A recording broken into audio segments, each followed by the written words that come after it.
Jesus bless. Cheers.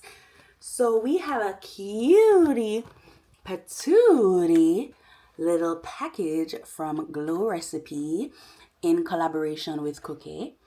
Um, and they had the banana matcha. You can do another option instead of matcha.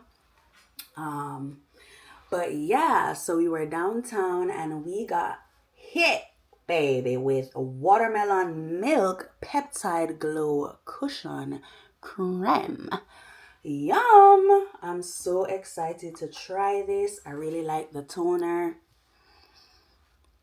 Nice, refreshing fragrance, light.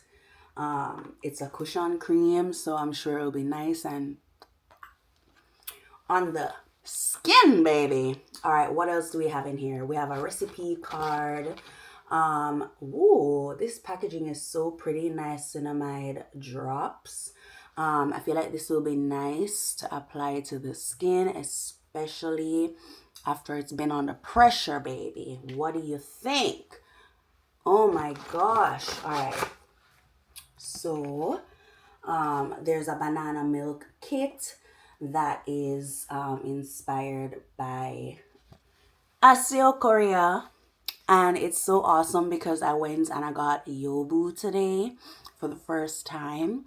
And it's similar to sushi from the Japanese culture. And then of course it's telling you different products that Glow Recipe got, like a dew shield, souffle creme. Baby, cheers. We have a hydrating fluid, sunscreen, SPF tulese, and a lovely pouch. So I feel like this will be nice. I'm gonna put some I'll put the other Glow Recipe container in here, and I feel like it will go well with the color scheme that's going on. This trying to get